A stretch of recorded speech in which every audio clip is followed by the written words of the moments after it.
Aleluia, aleluia, em honra e louvor nós iremos cantar ao Senhor.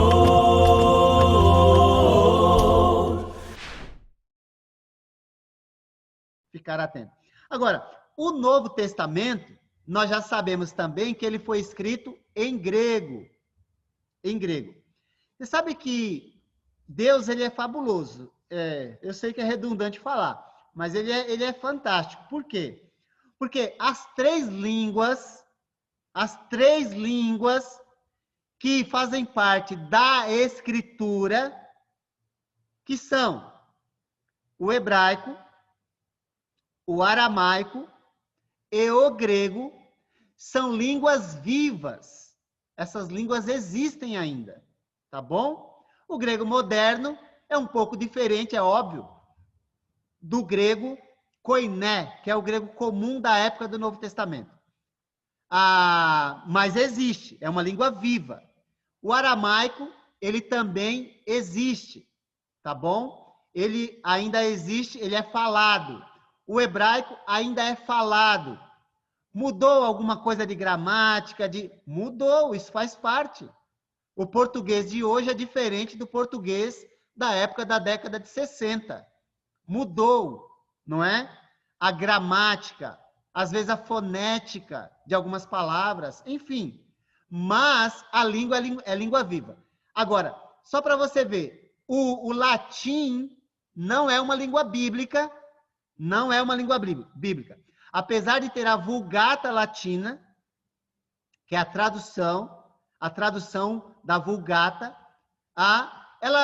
o latim é uma língua morta, ele não existe hoje. Tá vendo? Então, Deus, ele continua falando com as pessoas na linguagem em que ele revelou a sua palavra, para quem desejar aprender. Isso não é bom? Porque são línguas vivas, elas estão aí, elas podem ser estudadas, não é língua morta, tá bom? Isso é interessante a gente também observar. E o grego, deixa eu ver aqui se tem alguma pergunta, ok. Isso, coisas de Deus também nunca se perde, Gaspar. Isso mesmo. Perfeito.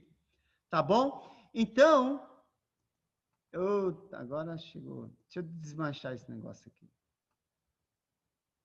Começou a chegar um monte de notificação aqui.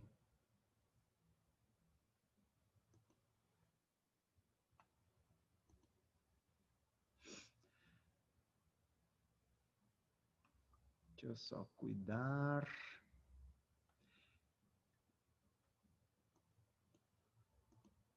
Ok.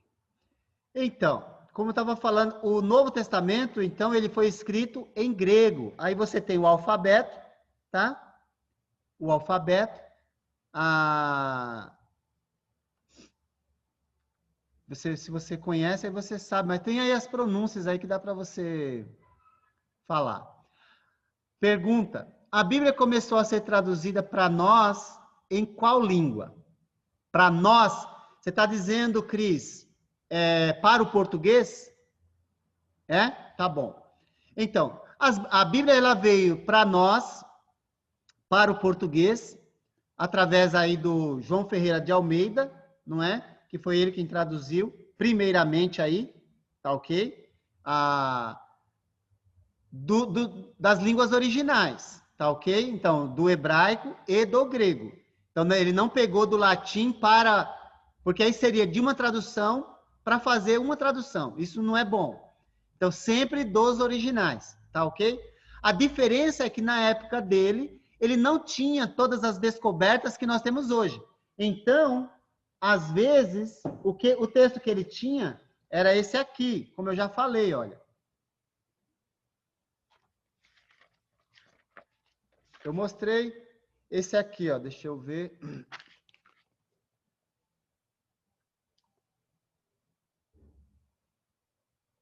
Tá vendo?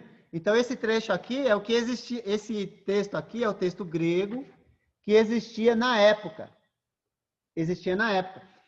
Ele é chamado de texto recebido, ou texto receptus, tá ok?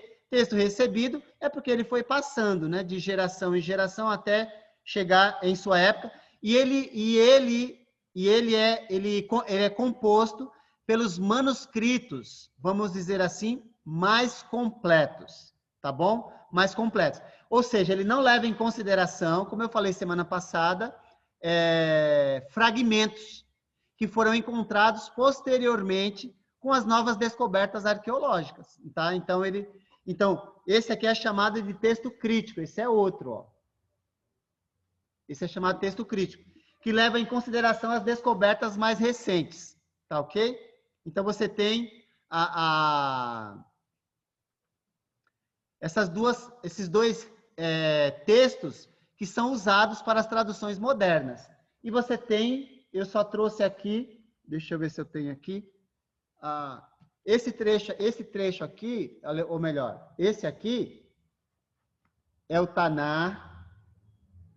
Opa, aqui, ó. Esse aqui é o hebraico, e esse trecho aí, esse hebraico aqui, os manuscritos dele são do século IX, ou seja, nono ou 10º, depois de Cristo, tá? Que chama códice, que é caderno, tá? O livro, enfim. Códice de Alepo. Somente, por que coloca Alepo? Por causa do lugar onde foi encontrado. Por que coloca códice sinaítico? É um códice que existe. Porque é o lugar onde foi, ele levou o nome do lugar onde foi encontrado. Por que fala códice washingtoniano? Porque ele leva o nome de quem o encontrou. Deixa eu ver se eu lembro de outro agora. Bom, eu não estou lembrando de outro agora. Mas, enfim, quando você vê os nomes na sequência, é porque ou é a respeito do lugar onde foi encontrado, ou ele está levando o nome da pessoa que encontrou. Lembrei de outro agora. Tem um códice também chamado Muratori, ou Muratoriano. Por que leva esse nome? Porque o nome é o nome de quem o encontrou, né? Muratori é o sobrenome, na verdade, né? Tá bom? Enfim, é só isso. É como nas igrejas, né? Na carta das igrejas do Novo Testamento, que sempre fica, né? Carta, igreja de carta tal. Isso. A gente fala. A referência pelo lugar. Assim. Isso. E é interessante você mencionar isso, por quê? Porque, na verdade, a carta à igreja aos Colossenses. Então, a igreja aos Colossenses, a igreja de Colossos, não é o nome da igreja, não é? Mas se refere à localidade a quem a carta foi dirigida. A igreja, vamos dizer, deixa eu lembrar a igreja dos Tessalonicenses, é localidade. Então, não é nome da igreja. Isso aqui é importante. Na lição sobre a igreja, a gente fala sobre isso também. Para a gente aprender sobre a descrição e não o nome daquilo que está sendo dado naquele momento, né? No caso dos códices, ele leva o nome ou do local onde foi encontrado ou da pessoa que o encontrou. Tá bom? Enfim, tem vários que a gente pode tratar. Enfim, mas o Novo Testamento nós chamamos de cumprimento. Muito apropriado, não é? Para o judeu que acredita na nova aliança, ele chama o Novo Testamento de o Segundo Testamento. Tá ok? Porque ele acredita que é uma continuidade do outro, do primeiro. Então, ele chama de Segundo Testamento. Tá ok? Isso é só para a gente saber que existe. Nós chamamos Nova Aliança, nós chamamos Novo Testamento, enfim, Segundo Testamento, tudo é possível. Ou, como eu falei semana passada, escrituras hebraicas e escrituras gregas. Também é um nome dado, tá bom? Então, o Novo Testamento é o nome da segunda divisão principal da Bíblia. Essas são as palavras de Jesus, que devem ser consideradas nesse momento. E disse-lhes: foi isso que eu lhes falei enquanto ainda estava com vocês. Era necessário que se cumprisse tudo o que a meu respeito está escrito na lei de Moisés, nos profetas e nos salmos. Uma divisão que nós já falamos, então não vou mais mencionar sobre isso. Qual é a minha ênfase aqui? É nessa palavrinha aqui, ó. Era necessário que se cumprisse tudo. Então, o Novo Testamento é o quê? Cumprimento daquilo que foi falado como promessa ou profecia, tá bom? Você pode tratar dessa maneira também. Mas o que eu queria que você prestasse atenção é que o próprio Jesus, então, a gente pode dizer, sem dificuldade nenhuma, ele é o cumprimento pleno das profecias, ou daquilo que foi falado no Antigo Testamento, ou no Primeiro Testamento, tá bom? Só para você entender, ok? Vamos lá. Bom, eu estava falando daquela pergunta da Cris, eu acho que nem sei se concluí a resposta, mas a Bíblia ela foi traduzida das línguas originais para o português no século 17, ou ano 1681, tá? Então, é nesse período aí que ela começa a ser traduzida para o português, tá ok? Lembrando que se você for ler o português daquela época, você não vai conseguir, tá bom? É muito difícil, muito difícil. Tá bom? Seus 27 livros contêm a nova aliança ou testamento que Deus fez através de Jesus Cristo para todos os homens. Tá ok? Só para você entender. A antiga aliança ou primeiro testamento, ele está direcionado para Israel. Nós vamos falar um pouco mais sobre isso posteriormente. Mas só para você entender que ele tem um foco. Enquanto que a nova aliança, o foco dela é todas as pessoas. Jesus falou sobre isso também. Não é? O seu conteúdo trata principalmente da salvação e da igreja de Jesus com relação ao homem moderno. Tá bom? O conteúdo do Novo Testamento, ou Nova Aliança, ou Primeiro Testamento. Os 27 livros também estão divididos em 5 partes principais, tá ok? Então, nós temos evangelhos. Os evangelhos, eles são uma espécie de biografia, tá ok? E eles tratam da vida de Jesus. Mateus, Marcos, Lucas e João. Os 3 primeiros, esses 3 aqui, ó, Mateus, Marcos, Marcos e Lucas, eles são chamados de evangelhos sinópticos. O que é sinóptico? Ou seja, é escrito com a mesma visão, não é? Ou seja, muitas coisas que você tem em Lucas, você tem em Mateus, muitas coisas que você tem em Mateus, você tem em Marcos, muitas coisas que você tem em Marcos, você tem em Lucas e Mateus, e assim sucessivamente, tá bom? Por isso eles são chamados de evangelhos sinópticos, escritos, vamos dizer assim, basicamente na mesma época, sendo que os 2 primeiros são Marcos e Mateus, e depois Lucas. E João é chamado o 4º evangelho. Por quê? Porque ele é escrito numa época posterior aos 3 primeiros. Posterior aí dentro do século I, tá? Só para você entender. Mas por quê?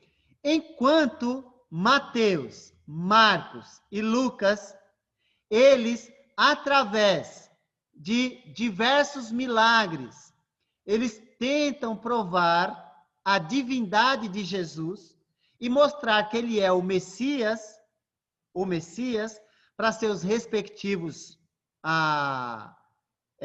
públicos. João, ele escreve numa época, vamos dizer assim, Mateus, por exemplo, e Marcos, foi escrito na década de 60. João é escrito na década de 90, ou seja, mais para o final do século I, tá? Mais para o final. Então, João, ele não se preocupa em provar nada. Nada. Ele começa dizendo no evangelho dele: no princípio era o verbo estava com Deus e o verbo era Deus. Acabou. Você quer acreditar? Ótimo. Não quer? Tudo bem. Mas ele não quer provar nada para ninguém. João afirma quem Jesus é. Jesus é Deus, ponto. E aí você quer acreditar, tudo bem, não quer, tudo bem também. Tanto é que João, ele é o evangelho que narra menos milagres de Jesus. Eu acho que eu já falei, mas quantos milagres que João narra no seu evangelho? Alguém lembra? Eu já falei isso, mas é bom lembrar novamente nesse momento, né? Tudo bem? Quem lembrar, coloca aí.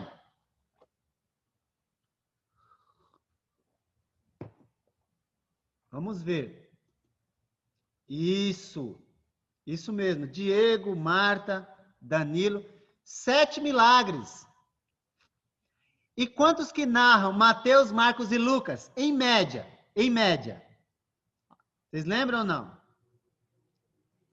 Quantos narram Mateus, Marcos e Lucas em média?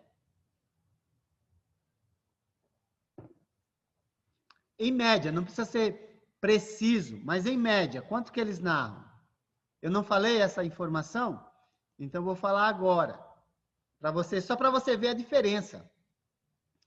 Mateus, Marcos e Lucas, em média, vamos ver, alguém escreveu aqui, não sei, tá bom. Obrigado pela sua coragem, Marta. Eu acho que isso é uma atitude muito corajosa, né? De dizer, não sei, ótimo, é isso mesmo. E revela muita humildade mesmo. Isso é interessante, a gente saber, ao meu ver, porque João narra apenas 7 milagres. E o que ele vai dizer no final do evangelho é muito apropriado. Enquanto que Mateus, Marcos e Lucas narram em média 18 ou 19 milagres entre eles. Então, se você contar Mateus, vai ser nessa faixa aí, 18, talvez 19. Marcos, mais ou menos essa faixa. Lucas, mais ou menos essa faixa também. Tá bom? Agora, lembrando que eles repetem entre eles. Tá? Eu posso passar uma lista depois, bem organizadinha disso que eu tenho, tá? E João narrou apenas 7. Mas o que João diz no final é a coisa mais interessante para mim. Abra no Evangelho de João. Nós vamos ler de novo esse trecho? Para ver se fixa na nossa mente. A não ser que alguém saiba decor. Se alguém souber decor, nota aí, escreve aí, pode escrever. Eu sei, decor. Eu gravei já esse trecho porque ele é interessante. Eu gravei já, mas eu quero ler nesse momento. Espero que você já tenha gravado também. E a ideia da repetição é para que você grave mesmo. Olha aqui, ó. João 20. Alguém gravou? Não, acho que... Gravou, já deve ter gravado, mas está com humildade, né? Aí o Edivaldo não é humilde e falou que gravou. Não, espero que você entenda que não é isso. É só para você entender que alguns trechos são importantes nós colocarmos na mente, mas também no coração, né? Mas vamos ler que é melhor. Porque aí Deus fala conosco. Jesus realizou na presença dos seus discípulos muitos outros sinais miraculosos que não estão registrados neste livro. Então, João disse, olha, Jesus fez muito mais, viu? Mas estes foram escritos. Quais são estes? Os 7 que ele registrou. Os 7 que ele registrou. Vamos lá. Esses que foram escritos para que vocês creiam que Jesus é o Cristo, o Filho de Deus, e crendo tenham vida em seu nome. Gente, o que é que deve produzir fé em nós? Essa é uma pergunta. O que é que deve produzir fé em nós? O que você, lendo esse trecho aí, o que é que deve fazer você ter fé em Jesus? Coloca aí, se você conseguiu pegar a mensagem nesse trecho. Isso. A crença. Sim, Geisiane. Mas o que é que deve dar essa crença para nós? João 20? Tá certo, mas o quê? A leitura? Tá certo também. Mas o quê? Vocês estão certas, mas o que especificamente, baseado nesse trecho aqui que João está dizendo? O que é que deve produzir fé em você? Olha lá. Mas estes foram escritos para que vocês creiam.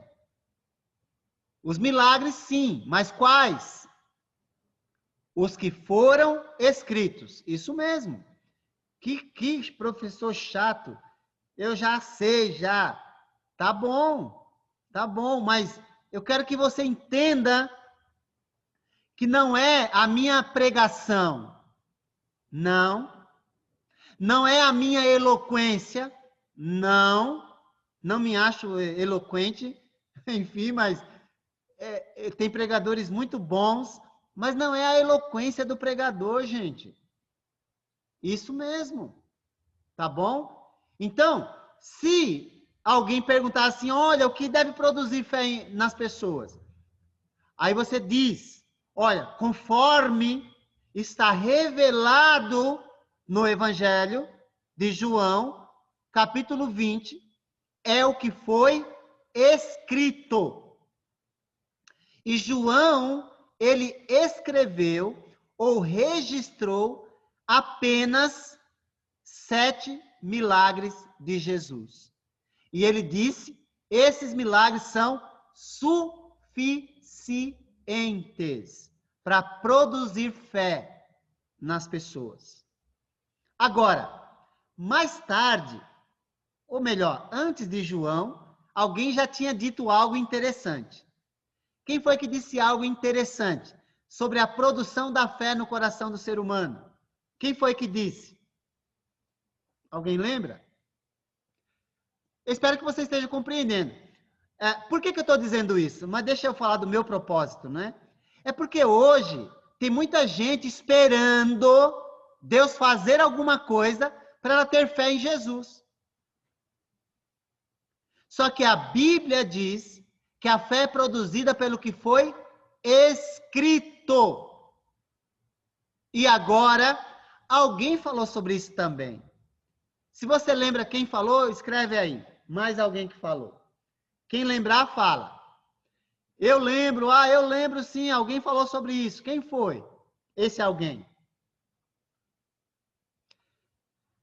Não, se você lembra sim, é que você está com muita humildade, eu acho.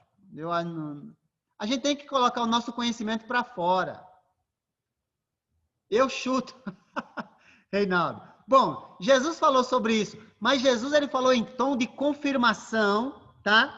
Confirmação do Antigo Testamento. Ele confirmou aquilo que foi escrito antes. Perfeito. Nesse sentido, Jesus cabe aqui. Mas teve um servo de Jesus. Isaías, ele fez profecias a respeito. Tá bom, Geisiane? Ele fez profecias. Mas eu admiro os corajosos que têm a coragem de dizer, olha, eu acredito que é isso. E ninguém erra, lembra disso. Ninguém erra. Mas nós podemos aplicar o que você falou no momento, mas lembrando que Isaías, ele fez profecias Jesus confirmou as profecias de Isaías, mas alguém disse algo muito parecido com o que João escreveu, antes mesmo de João. Quem será que foi? Você sabe. É porque eu não fui muito claro. O problema não está em você, está em mim. Foi eu que não soube fazer a pergunta. Pode ter certeza disso. Abre em Romanos 10, 17. Abre lá para você ver. Você sabia, é que eu não soube fazer a pergunta. Eu tenho certeza disso. A Marta colocou, não sei também. Você sabe, Marta, você vai ver que você sabe. Quando abrir, você fala, eu sabia. Se você soubesse fazer a pergunta direito, aí eu teria respondido certo. Você vai pensar assim, obrigado, Odair, eu não tinha visto, desculpa. O Odair já tinha respondido aqui, ó.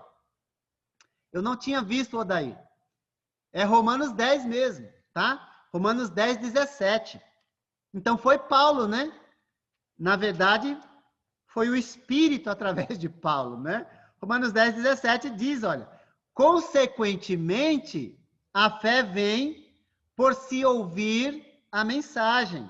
E a mensagem é ouvida mediante a palavra de Cristo. Então agora, olha, o Reinaldo está certo, a Geisiane está certa, todos nós estamos certos. Mas existe algo bem específico, não existe? Não existe? Então, que está aqui muito, muito próximo daquilo que João falou. É isso mesmo, a Marta colocou, lembrei, é isso mesmo. Eu sei que você sabia. E o Odair já tinha falado, eu que não tinha visto também, né? Tá bom? Enfim, é só para a gente realmente interagir um pouco mais também, que traz muito proveito.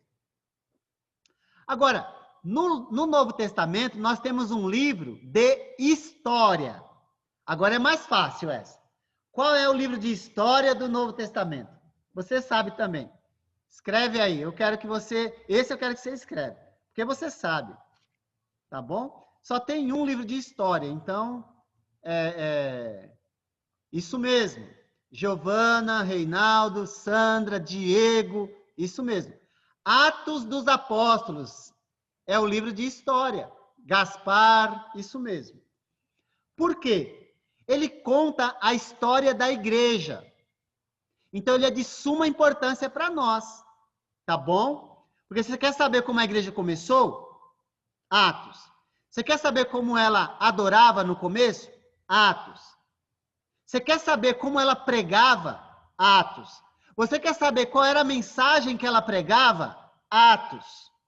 É isso aí, Atos. Tudo bem? Então, o livro de Atos, ele responde. Você quer saber como que uma pessoa era acrescentada na igreja? Atos tem a resposta. Tudo bem?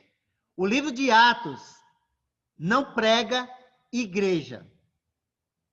Não prega igreja. Se você prega igreja, eu peço para você considerar a sua pregação.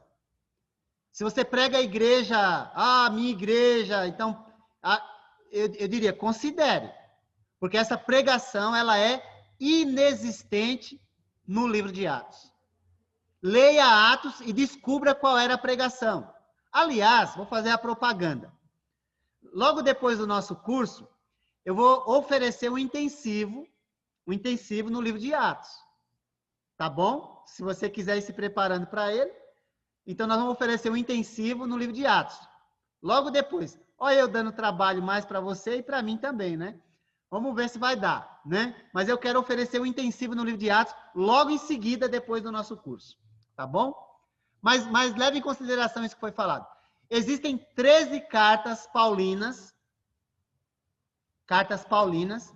Paulinas quer dizer Paulo escreveu, né? E existe 8 cartas gerais.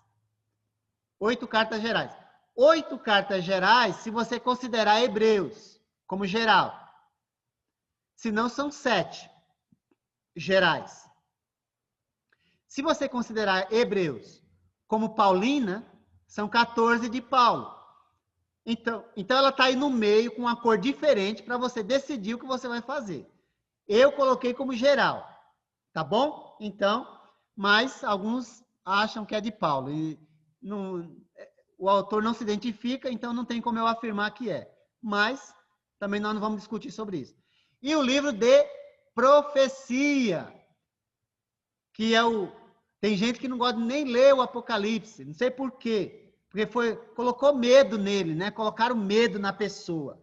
Mas o livro de Apocalipse é uma carta de esperança de Deus para os cristãos. É uma carta de esperança, só que ela foi escrita por meio de símbolos. E tem uma razão, mas não é para colocar medo em ninguém, a não ser em quem não crê em Deus. Quem não crê deve ficar com medo mesmo, porque senão Deus vai cumprir aquilo que ele está falando mesmo. Ok? Mas os que creem, não é para ter medo desse livro. Esse livro é para dar esperança para o povo de Deus. Tá bom? É só para você realmente compreender essa questão. Bom, então tratamos até aqui, nesse primeiro momento, da Bíblia de forma literária. Tá ok? Só para você ter um parâmetro geral e falamos um pouco. Bom, eu acabei não falando algumas coisas, né?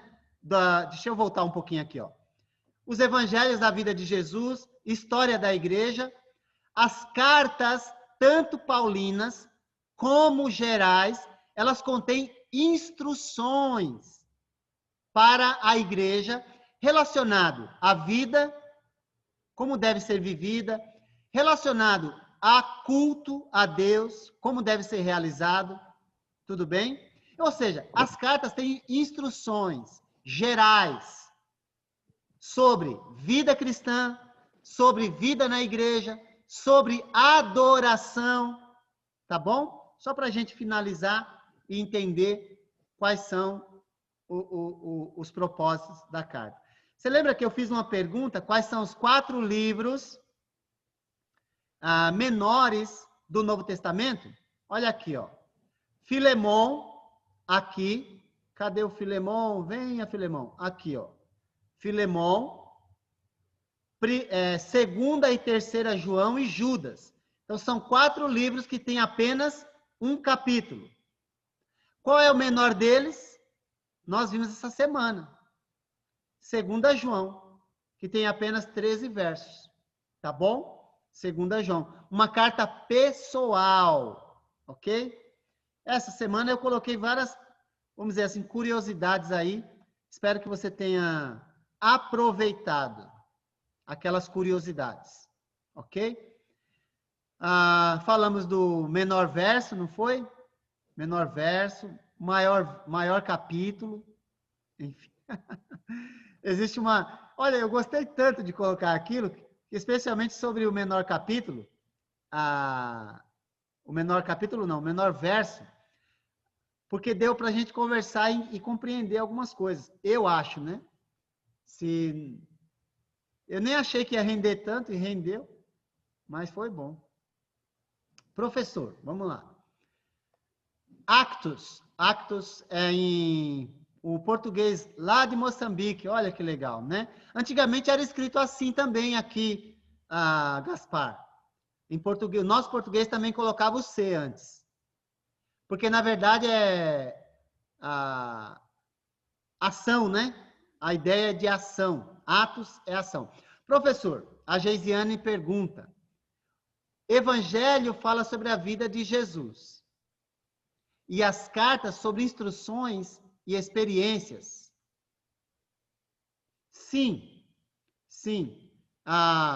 Mas tem vida cristã, as cartas.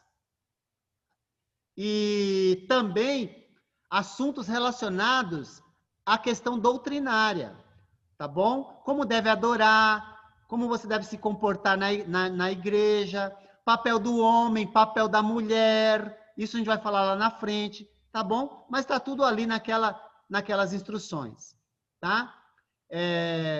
João, eu não entendi o finalzinho, Geisiane, o ponto de interrogação no João. Evangelho fala sobre a vida de Jesus e as cartas sobre instruções e experiências? Sim. Tá bom? É porque temos João no Evangelho. Ok. Obrigado. Agora sim. Boa pergunta, e ninguém fez essa pergunta. Geisiane, muito obrigado, viu? Porque vai trazer esclarecimento. Tá bom? Então, vamos lá. Por que temos João no Evangelho e nas cartas? Bom, vamos lá. Nós temos o Evangelho de João. Então, aqui o Evangelho fala sobre a vida de Jesus. Esse João aqui é o mesmo que escreveu primeira, segunda, terceira e Apocalipse. Então, 1, 2, 3, 4, 5 livros do mesmo autor. Mas por que o Evangelho e 3 cartas e o Apocalipse? Vamos lá. João, Deus deu essa incumbência para ele de escrever a respeito da vida de Jesus. Sua obra, sua vida e sua obra redentora, sua obra na cruz. Então ele fala sobre a vida de Jesus. As cartas, elas são cartas direcionadas, são gerais, não é? A segunda e a terceira são direcionadas mais a indivíduos, vamos dizer assim. A igreja também, mas fala de indivíduos, carta pessoal, enfim, mas para tratar de alguma questão naquele momento. Tratar de alguma questão. E essas questões daquele momento acabam servindo para nós também, porque os problemas acabam se repetindo na história, não é? E a gente pode usar os mesmos parâmetros daquelas cartas para resolver problemas na igreja. Tá bom? Então, nesse aspecto. Então, quando a gente for falar, eu falar, por exemplo, abra em João capítulo 3. Aí você sabe, ou deve saber, que eu estou falando do Evangelho. Quando eu quiser falar de carta, eu vou falar assim, olha, abre em 1 João. 1 João capítulo 1. Aí você sabe, é a primeira carta de João. Tá bom? O Evangelho está mais para o começo do Novo Testamento, as cartas estão mais para o fim do Novo Testamento. E o Apocalipse de João, Deus deu a revelação para ele sobre os acontecimentos naquele momento relacionados ao Império Romano. Mais tarde a gente dá mais informação sobre isso, tá? Mas é o que vai acontecer com o Império Romano naquele momento na história da igreja, tá ok? Isso tem como a gente observar naquele livro também, ok? É isso. Você sabe se outros apóstolos também tiveram escritos? Só curiosidade mesmo. Então, nós não temos escritos de nenhum outro apóstolo, tá ok? O que nós temos, por exemplo, existe o Evangelho de Tomé, mas não há relatos de que Tomé tenha escrito. Então, esse Evangelho ele foi escrito por alguém, e esse alguém atribuiu a Tomé. Assim como nós temos o Evangelho de Judas. Mas nós sabemos que Judas não escreveu. Ele até foi morto, não é verdade? Enfim, nós temos sim evangelhos atribuídos aos outros apóstolos. Atribuídos. Mas são evangelhos apócrifos. O que caracteriza um apócrifo? Vamos lá, só para você entender essa questão. Obrigado, Marta. Obrigado, porque é interessante saber. A gente precisa saber dessas coisas, não é? Já falo sobre isso, Reinaldo, também. Espera um pouquinho. Então, vamos lá. Os evangelhos apócrifos, eles são atribuídos a certos apóstolos. Ou seja, eles não escreveram, mas foram atribuídos a ele. Então, como é que dá para saber? Então, questões linguísticas, o grego é diferente. Então, o grego do apócrifo é posterior. Não é o grego koiné. É de uma época posterior, tá bom? Talvez grego clássico, ou um grego mais refinado, enfim. Mas dá para perceber isso, pelas palavras e também pela escrita. Esse é um ponto, tá bom? Que se trabalha. Um outro ponto também é o conteúdo do livro. Muitos apócrifos, eles trazem muitas coisas relacionadas à superstição, tá bom? Muitas imagens ilusórias, a gente pode usar esse termo, fantasias, tá ok? Isso não desmerece o livro. mas revela que não é inspirado. Tá bom? Então, essa é uma outra maneira de olhar. Então, é nítido que alguém escreveu e atribuiu a Tomé. Mas Tomé mesmo não escreveu nenhum. Enfim, tem outros livros escritos também. Tem uma outra pergunta aqui que diz assim. Eu vou para do Reinaldo primeiro.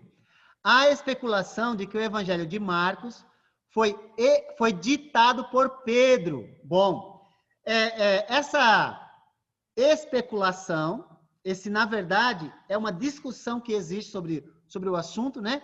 Que é possível, não a edição por parte de Pedro, mas Pedro teve muita influência em Marcos, tá bom? Isso é possível. Abre em 1 Pedro, para você dar uma olhadinha. 1 Pedro, capítulo 5, se não me engane, eu estou tentando aqui lembrar de cabeça, mas eu acho que é isso mesmo. Deixa eu ver. Isso mesmo, olha. Dá uma olhadinha em 1 Pedro, capítulo 5, verso 13. 13. Aquela que está em Babilônia, também eleita, isso aqui é uma forma, sim, uma forma, vamos dizer assim, figurativa, para falar da igreja que está em Roma, para não citar Roma diretamente, porque Roma estava perseguindo os cristãos naquele momento, tá bom? Eu já não quero nem entrar, já ia falar de outra coisa, lendo isso aqui, mas não vou entrar agora, depois eu falo. Mas ele diz assim, ó, aquela que está em Babilônia, também eleita, envia-lhe saudações. E também Marcos, meu filho. Marcos é filho de Pedro? Não. Mas aqui está falando de uma união espiritual.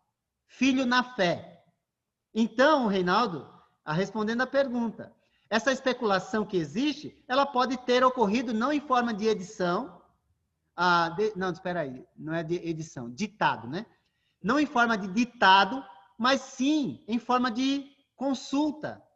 Não Pedro falando assim, olha, Marcos, escreve isso. Não, isso não. Mas em forma de consulta.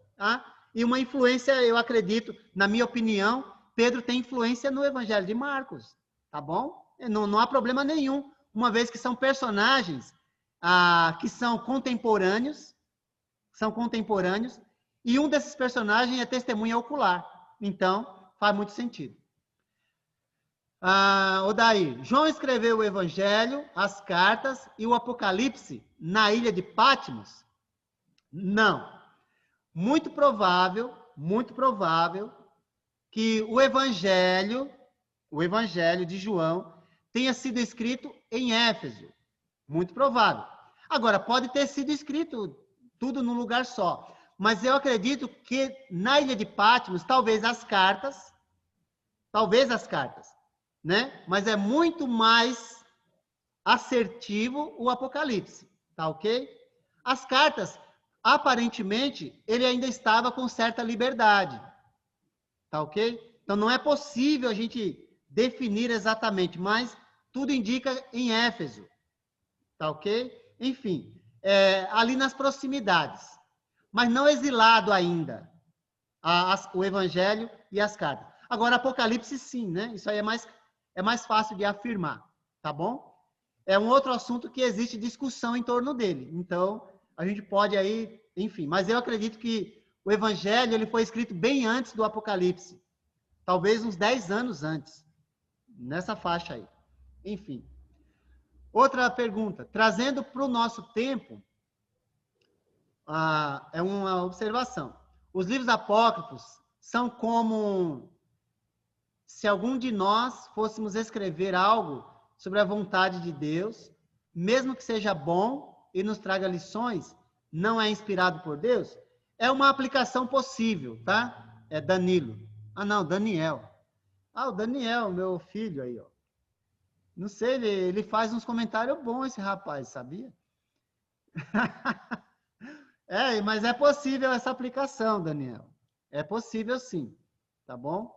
É possível essa aplicação sim, a gente não é inspirado, mas a gente fala coisas concernentes ao Evangelho de João, ao Evangelho de Marcos, ao Evangelho de Pedro, que são coisas boas, mas não são inspiradas por Deus, né? Os apócrifos, eles seguem essa linha. Eles falam coisas boas, mas que não são coisas inspiradas por Deus. Então, não é para desmerecer os apócrifos. Agora, tem coisas que eu posso falar relacionada a Deus que podem não ser boas. E aí você que ouve tem que saber separar, certo? Então, os apócrifos também têm isso. Tem coisas que não são apropriadas. E a gente precisa entender a separar essa questão. Muito bom, viu? Hoje, olha, eu estou animado aí com essa lição. Bom, para a gente entrar no próximo assunto, que vai falar das divisões da Bíblia em eras ou épocas, onde nós vamos falar da era patriarcal, era mosaica e era cristã, nós vamos fazer isso depois do intervalo. Tudo bem? Então, nós vamos dar uma parada, tomar um café, e aí voltamos nesse ponto aqui para tratar desse assunto de relevância para a nossa lição. Tá bom? 15 minutinhos e a gente volta. Até mais.